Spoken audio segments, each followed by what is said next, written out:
He didn't fall in love with me, he decided to, and then proved it every day. I didn't trust him at first. Not because he did anything wrong, but because he was too clear. The first time Daniel told me he liked me, it wasn't casual. It wasn't "let's see where this goes" or "we'll figure it out." He said, "I'm serious about you." And I remember thinking, that's not real. Men don't talk like that and mean it. At least, not in my experience. So I kept a distance. I smiled. I talked to him. I didn't shut him out, but I didn't let him in either. I was waiting for the shift. The moment where he would become like everyone else. Inconsistent. Distant. Confusing. But Daniel didn't shift. He stayed steady. And honestly, that confused me more than anything. He didn't overwhelm me with big gestures. No grand performances. He just showed up every single day, in ways that were impossible to ignore. "Good morning. I hope today is kind to you. I know you're working hard. Don't forget to rest. You deserve to be appreciated, even when no one says it." At first, I didn't know what to do with that. Compliments always felt suspicious to me. Like they were leading to something. So one day, I asked him, "Why do you say things like that all the time?" He didn't even pause. "Because no one said them to you enough." That answer stayed with me longer than it should have. Because it was true. Growing up, nothing I did was ever celebrated. Good grades, achievements, everything was expected, nothing was acknowledged. I learned to shrink my own moments before anyone else could ignore them. And somehow, he saw that. Before I even explained it. That's when things started shifting for me. But I still didn't trust it fully. Not yet. There was a moment that changed everything. We were sitting together, and I had gone quiet. I wasn't upset with him, I was just, in my head. Thinking about things I didn't even know how to explain properly. Most people get uncomfortable when you go quiet like that. They fill the space. Or they leave. Daniel didn't do either. He just looked at me and said softly, "You don't have to explain anything right now. I'm not going anywhere." That sentence broke something in me. Not in a painful way. In a way that made space. For the first time, I felt like I didn't have to perform to be kept. After that, I started opening up. Slowly. Carefully.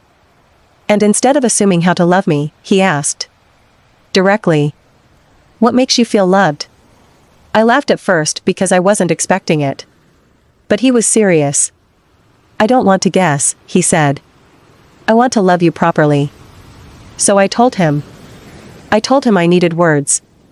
That hearing things mattered to me more than people realized. I told him I needed time. Real time. Not distracted attention. And then, a little more quietly, I admitted I liked small gifts. Not expensive ones. Just thoughtful ones. Because no one had ever really celebrated me before. He didn't react dramatically.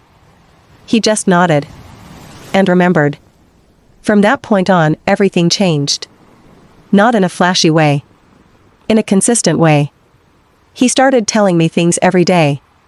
Not over the top. Just enough to make me feel seen. "I'm proud of you. You handled that well. You're more capable than you think." And when I achieved something, even something small, he noticed. Every time. There were days he'd show up with something simple. My favorite snack.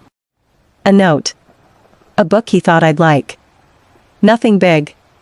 But always intentional. "I saw this and thought of you."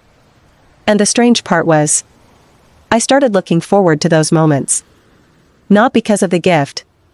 But because it meant I had crossed his mind. Then came the first real conflict. Not everything was perfect. He misunderstood something I said, and I shut down. Old habits. I expected him to get frustrated. To pull away. To let it go cold. Instead, he showed up. Again. "I don't want us to become people who avoid things," he said. "I'm not your enemy. We're building one life." One life. That word scared me. But it also felt right. He didn't just want me when things were easy.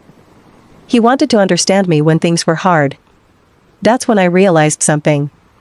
He wasn't chasing me for the thrill of it. He had already chosen me. And he was proving it every day. The night he proposed wasn't dramatic. No crowd. No big scene. Just us. He looked nervous for the first time since I met him. And that's when I knew it was real. He took a breath and said, "I don't just love you. I understand you. And I want to spend my life making sure you never feel unseen again." I didn't hesitate. Not even for a second.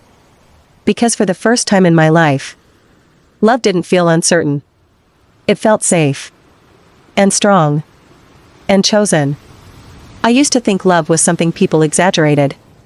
Something that looked good in movies but didn't exist in real life. But now I know better. Because I'm living in the kind of love I never thought was real. Thank you for watching. Check out my channel for more stories like this. Please subscribe, like, comment and share. Midnight Tea Stories.